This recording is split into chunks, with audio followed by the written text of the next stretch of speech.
말씀 보시겠습니다. 마태복음 2장 1절로 12절까지 있는 말씀 보시겠습니다.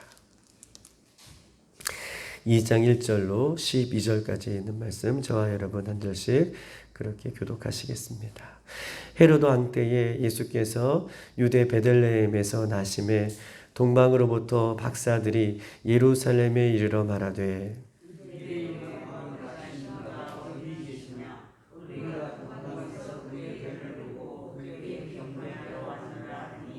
헤롯 왕과 온 예루살렘이 듣고 소동한지라.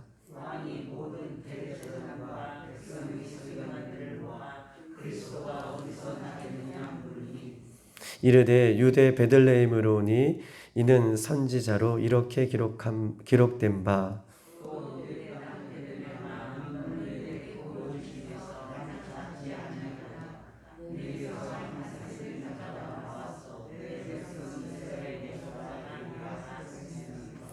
이에 헤롯이 가만히 박사들을 불러 별이 나타난 때를 자세히 묻고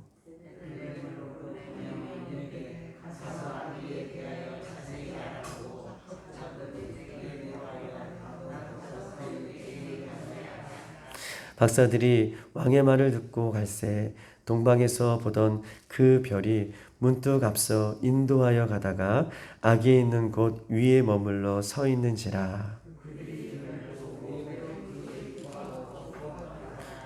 집에 들어가 아기와 그의 어머니 마리아가 함께 있는 것을 보고 엎드려 아기께 경배하고 보배합을 열어 황금과 유황과 모략을 예물로 드리니라.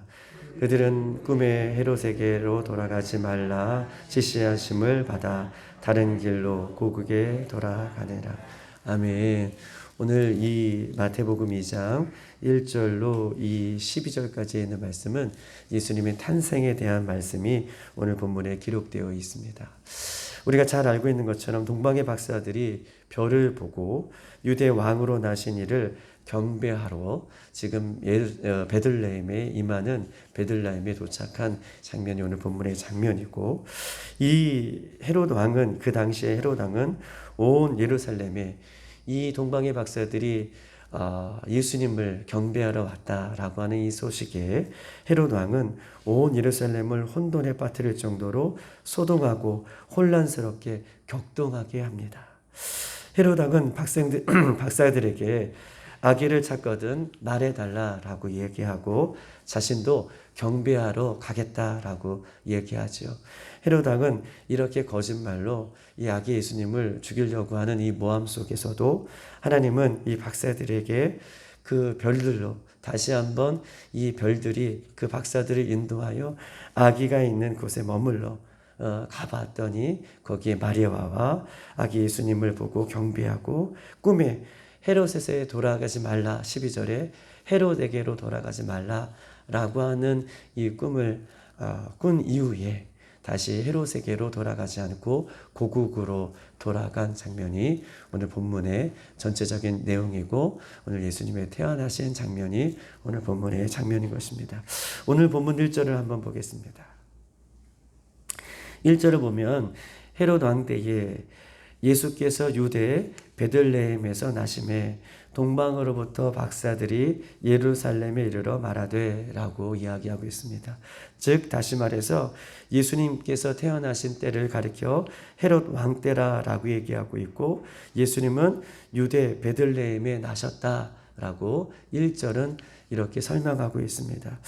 예수님께서 태어나신 곳 이 베들레헴이라고 하는 것은 떡집이라고 하는 의미가 있습니다. 떡집.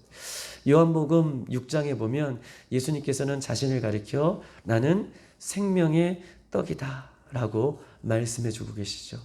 생명의 떡이신 예수님께서 떡집 베들레헴에 탄생하셨음을 성경은 이야기하고 있으면서 예수님께서 베들레헴에 나셨다라고 그렇게 고백하고 있습니다. 두 번째로는 이 베들레헴은 어떤 의미가 있느냐 하면 떡집이라는 의미도 있지만 역사적인 의미가 있어요. 베들레헴은 어떤 역사적인 의미가 있습니까? 우리 창세기 35장 19절 20절에 보면 야곱의 아내 라헬이 죽었던 곳이 베들레헴이에요. 베들레헴에서 장사되고 베들레헴에 묻히는 그 장면을 볼 수 있는 것입니다. 창세기 35장에는 그렇게 라헬이 묻힌 곳이 베들레헴이다. 또한 구약의 룻기 1장 2절에 보면 룻이 보아스를 만나서 결혼해 살았던 곳이 베들레헴이에요. 룻과 보아스가 함께 살았던 곳이 베들레헴이다. 또한 사무엘상 16장 1절에는 다윗의 고향이 베들레헴이에요.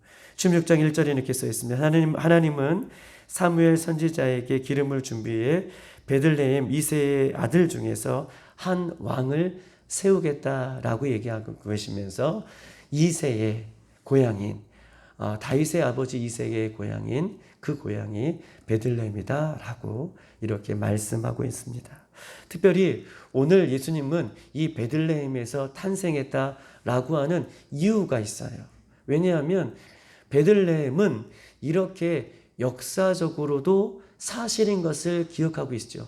베들레헴은 우리가 구약의 면면을 살펴봤듯이 이 베들레헴이라는 곳은 역사적으로 사실적인 그 관계들이 있는 땅이 베들레헴이라고 얘기하면서 예수님이 베들레헴에 탄생한 것은 그냥 이야기가 아니라 역사적인 사실임을 뒷받침하기 위해서 베들레헴이라는 곳을 이야기하고 있고, 이 베들레헴은 역사적으로 사실인 곳에서 예수님은 탄생한, 예수님의 탄생이 진실임을 역사적으로 밝히고 있는 장면이 오늘 베들레헴이다라고 그렇게 이야기를 하고 있는 것입니다.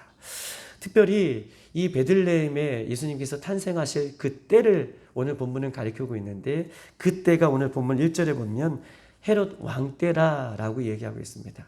헤롯 왕 때에 예수님께서 베들레헴에 탄생하셨다. 예수님께서 탄생하실 때에 헤롯 왕은요, 세상의 왕을 대표하고 있는 왕을 이야기하고 있는 거예요. 헤롯 왕이라고 하는 이 왕은 세상의 왕을 대표하는 왕으로 지금 마태복음은 설명하고 있어요. 그냥 헤롯이 왕이다라고 하는 것이 아니라 헤롯 왕을 세상을 대표하는 왕으로 지금 표현하고 있는 것입니다. 헤롯은요, 전통적인 유대인이 아니었습니다. 헤롯은 로마 시저가 이 분봉왕으로 세운 왕인데, 전통 유대인이 아니라 에돔 사람 에서의 후예, 이 에서의 후예라고 하는 이 사람들을 우리가 이두메인이라고 하는데, 전통 유대인이 아니라 이두메인 출신 에돔 사람이 이 전통 유대인의 유대의 왕으로, 분봉 왕으로 지금 등극하고 있고 그 자리를 지키고 있는 것입니다. 분봉 왕으로. 전통 유대인이 왕이 아니기 때문에 늘 이 헤롯 왕은 민심이 동요되어서 어떻게 해요? 자신들의 정권에, 자신들의 권력에 대항할까봐 늘 사람의 눈치를, 유대인의 눈치를, 백성들의 눈치를 보고 정치를 폈던 왕이 이 헤롯 왕이에요.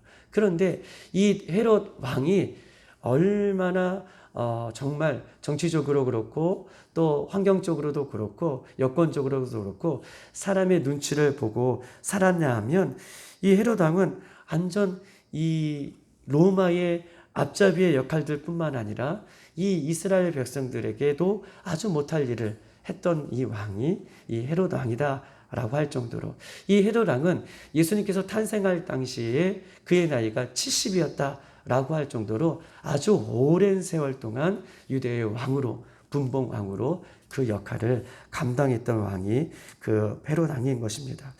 헤롯 왕은 자세히 찾아보니 인간적인 면에서도 아주 비인격적인 성격을 갖고 있습니다. 그는요, 아내와 장모를 죽이고 아들 둘을 죽이는, 자기의 정권에 맞춰서 자기의 힘의 권력의 논리에 따라서 그렇게 폭정을 이끌었던 왕이 헤롯 왕이에요. 그리고 그는 아내를 10명이나 두어서 그렇게 치리하고 다스렸던 왕이 헤롯 왕이다 라고 얘기할 수 있습니다. 그런데 헤롯 왕을 지금 소개하려고 하는 것이 아니라, 이런 세상을 대표하는 왕이라고 얘기했잖아요. 세상의 왕은 의로운 왕이 없어. 다 모두가 주인된 모습을 갖고 있습니다. 그런데 이런 세상의 왕이 통치할 때에 예수님께서 만왕의 왕으로 이 땅에 태어나셨다는 거예요. 세상의 왕이 통치하는, 세상에 죄악이 통치하는 이 예루살렘에, 베들레헴에, 이 세상에 예수님은 만왕의 왕으로 이 땅에 태어나셨다. 이것은 두 가지 의미가 있습니다. 첫 번째는 어떤 의미가 있냐면 세상의 왕과 하나님 예수님은 이 땅의 왕으로 세상에 공존하고 있다는 거예요. 세상에 같이 이 땅에 있다는 것을 이야기하고 싶은 것입니다. 이 땅에 두 왕이 대조적으로 존재한다. 즉 세상의 왕을 대표하는 헤롯과 인류의 참된 왕이신 예수님이 동시에 이 땅에 공존하고 계시다라고 하는 의미를 갖고 있는 것입니다. 그렇지만 이 땅의 참된 왕은 오직 예수 그리스도이심을 성경은 이야기하고 있어요. 세상의 왕이 존재하지만 그러나 이 세상의 왕이 존재하는 이 세상 속에 만왕의 왕으로 오직 예수님만이 왕으로 이 땅에 존재하시고 태어나신 것을 성경 우리에게 이야기하고 있습니다. 왜냐하면 예수님은 온 땅의 주인이시며 만왕의 왕이시며 모든 권력은 예수님 아래에 있음을 성경은 이야기하고 싶어서 이 세상에 헤롯이 왕으로 등극하지만 그 위에 영원한 왕으로 이 땅에 예수님이 오셨음을 그렇게 증명하고 있음을 성경은 이야기하고 싶어서 헤롯 왕 때에 예수님께서 이 땅에 오셨다라고 하는 의미로 지금 이야기를 하고 있는 것입니다. 두 번째, 우리에게 이 헤롯 왕 때에 예수님이 오셨다라고 하는 이 말은 어떤 의미가 있습니까? 예수님은 세상의 왕으로 오셨습니다. 그리고 만왕의 왕으로 오셨습니다.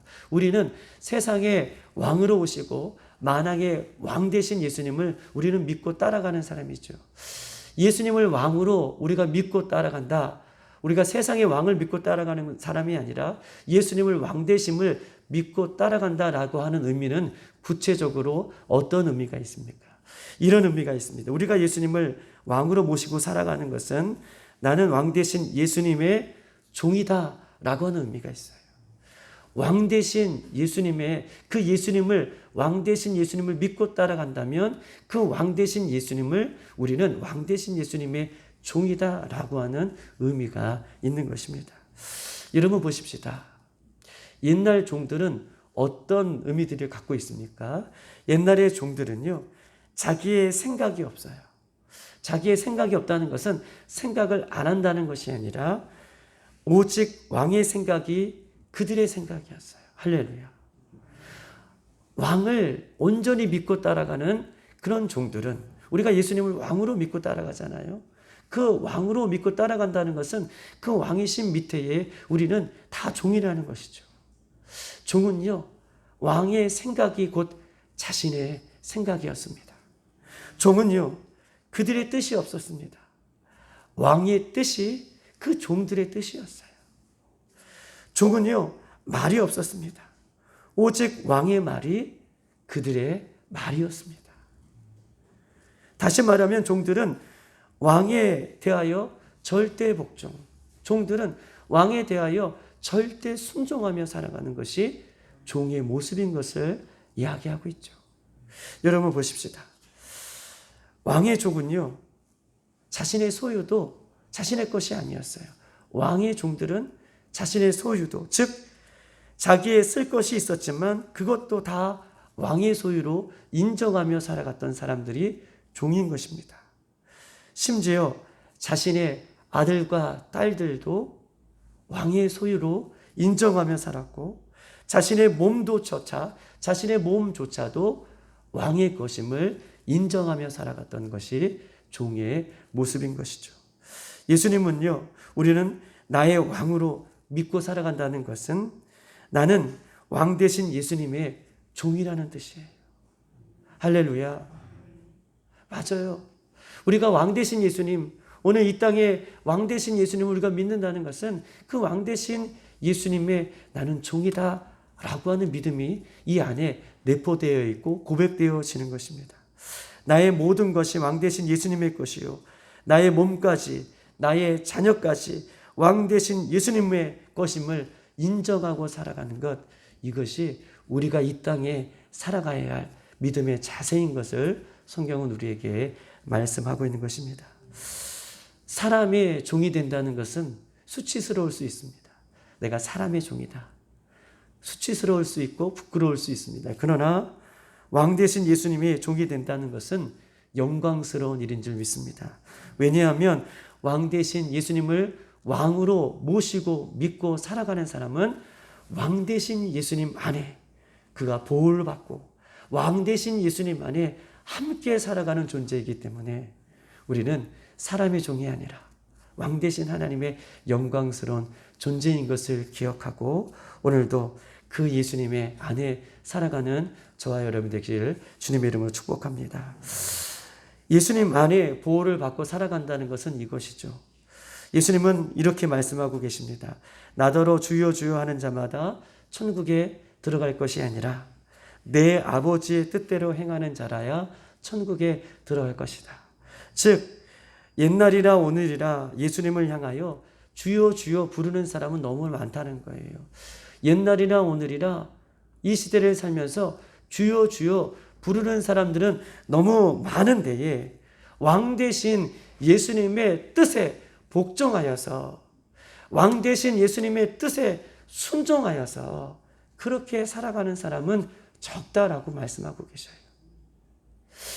주여 주여 부르는 자마다 하나님 뜻에 하나님 나라에 들어가는 것이 아니라 하나님의 뜻대로 행하는 자, 하나님 왕 대신 예수님의 뜻대로 순종하고 복종하는 자야 천국에 들어갈 것임을 성경은 우리에게 이야기하고 있습니다. 여러분 보십시다. 순종이 왜 중요합니까? 순종이 중요한 이유는요, 우리의 믿음의 척도를 가늠하는 척도이기 때문에 순종이 중요해요. 순종은요, 왜 중요한가?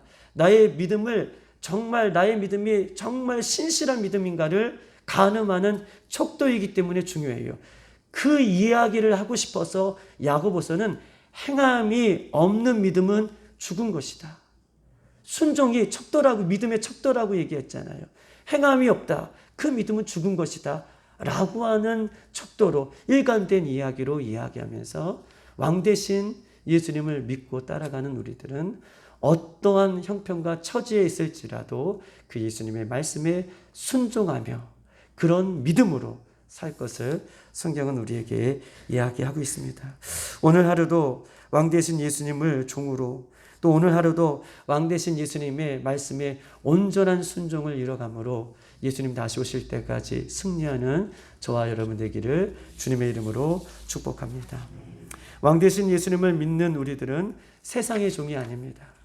세상에 온전히 다스림을 받고 살아가는 종이 아니라 세상을 능히 이기는 왕 대신 예수님의 종이라는 것을 기억하고 내 뜻대로 살아가는 세상 사람이 아니라 내 소견에 오른 대로 살아가는 세상 사람이 아니라 말씀 한 절이라도 순종해낼 수 있는, 예수님의 말씀 한 절이라도 순종해낼 수 있는 그 순종의 자리에 우리가 서는 복된 여러분과 저가 되기를 주님의 이름으로 축복합니다. 오늘 한번 2절을 다 같이 한번 읽어볼게요. 2절 다 같이 시작. 유대인의 왕으로 나신 이가 어디 계시냐? 우리가 동방에서 그의 별을 보고 그에게 경배하러 왔노라 하니. 아멘. 유대인의 왕으로 나신 이가 어디 계시냐? 우리가 동방에서 그의 별을 보고 그에게 경배하러 왔다 라고 얘기하고 있습니다. 오늘 동방의 박사들은 예수님을 유대인의 왕이라고 말했지만 유대인의 왕이 예수님이 아니라 예수님은 이 온 세상을 다스리는 왕 중의 왕이신 줄 믿습니다. 여기서 우리가 놓치지 말아야 할 것은 동방의 박사들은 보세요. 예수님을 경배하러 왔는데 동방의 박사들은요, 유대인이 아니라 이방 사람들이었어요. 그런데 이방 사람들이 왕 중의 왕이신 예수님을 경배하러 왔노라 라고 2절에 그렇게 표현하고 있습니다.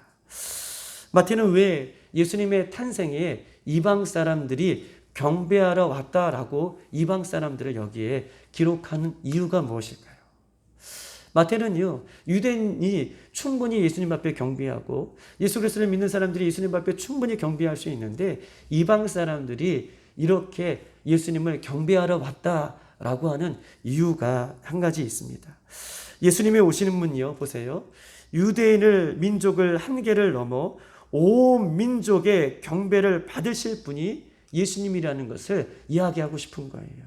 예수님의 탄생은 유대에서만 이루어지는 어떤 그 유대의 역사에만 등장하는 인물이 아니라 예수님의 탄생은 이방 사람들, 온 세계가 예수님 앞에 경배를 해야 할 왕 중의 왕이심을 지금 마태는 이야기하고 있고, 그 예수님만이 모든 사람에게 경배의 대상인 것을 오늘 마태는 기록하고 있습니다.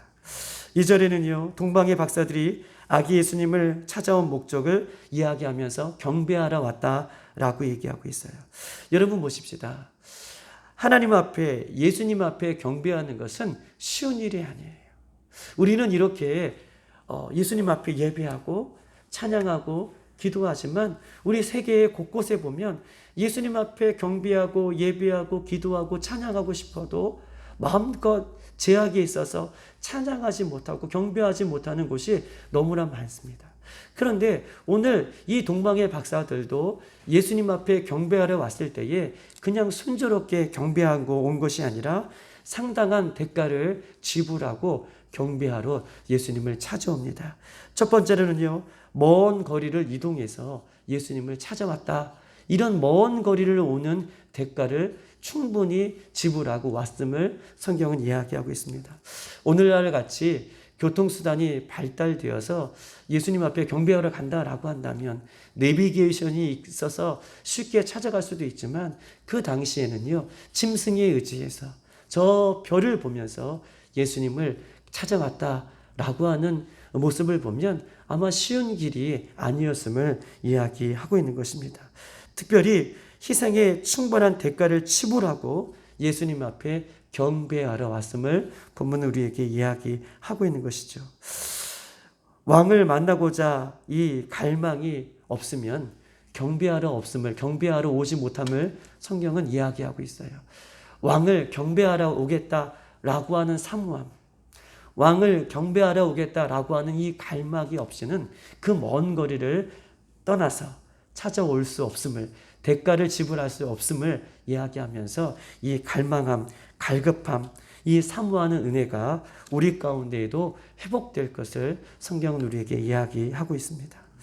우리 교회에도요, 주일날 예배를 드리시는 분들 중에서는 버스를 2번이나 갈아타고 오시는 분도 계시고, 또 뭐 인천에서 오시는 또 분도 계시고, 이렇게 은혜를 사모하며 갈망하며 또 교회를 가까이 있거나 멀리 있거나 개의치 아니하고 이렇게 주의를 지키시는 분들이 참 많습니다. 멀든지 가깝든지 은혜를 사모하며 오시는 분들은 교회가 멀다고 얘기하지 않아요.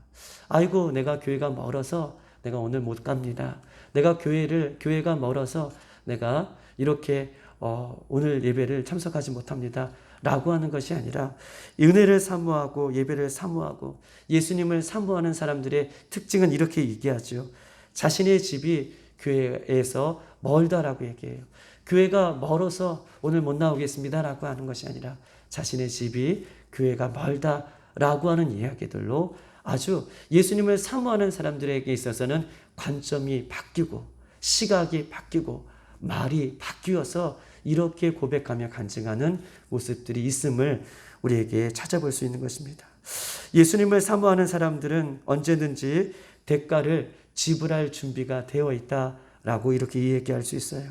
어려움이 있고 많은 대가를 지불하더라도 만왕의 왕 대신 예수님을 만나 예배하고 경배하고 그 예수님을 높여드리는 것, 이것이 인생의 최고의 목표로 삼기 때문에 그 어떤 대가도 지불하여 예수님 앞에 경배하러 온 이 동방의 박사들을 오늘 본문은 우리에게 소개하고 있는 것입니다.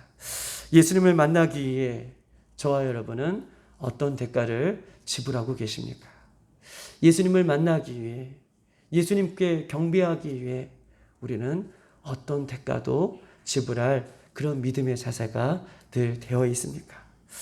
사랑하는 여러분, 날마다 오늘 예수님께서 우리를 부르실 때에 그 어떤 대가도 예수님의 십자가에 내려놓고 나를 위해 십자가를 지시기 위해 이 땅에 오신 예수님을 향하여 우리가 사모하는 마음, 그렇게 기대하는 마음, 예수님을 찾는 그 마음이 늘 식어지지 않고 늘 날마다 그렇게 갈망하는 마음으로 주님을 맞이할 수 있는 이 하루하루가 되기를 주님의 이름으로 축복합니다. 오늘 이 말씀을 가지고 한번 기도하도록 하겠습니다. 오늘도 세 가지를 놓고 기도할 때에 첫 번째 기도 제목은 이렇습니다. 예수님을 나의 왕으로 믿는다는 것은 무엇입니까? 예수님을 나의 왕으로, 이 땅의 왕으로 믿는다는 것은 나는 왕 대신 예수님의 종이라는 뜻입니다. 내 생각도, 내 뜻도, 내 말도 왕이신 예수님 앞에 내려놓고 왕이신 예수님께서 우리에게 허락하시는 생각과 뜻과 말과 행동으로 온전히 순복하고 따라가는 것이 우리의 믿음의 삶인 줄 믿습니다. 또한 이 새벽에 내가 왕이신 예수님 다시 오실 때까지 지불해야 할 대가가 무엇입니까? 기꺼이 지불할 수 있는 믿음을 주시고 기꺼이 희생할 수 있는 마음을 주셔서 오늘 예수님 다시 오실 때까지 그 마음으로, 예수님을 사모하는 마음으로 서며 따라갈 수 있도록 인도해 달라는 마음으로 이 시간 주여 한번 물어 기도하겠습니다.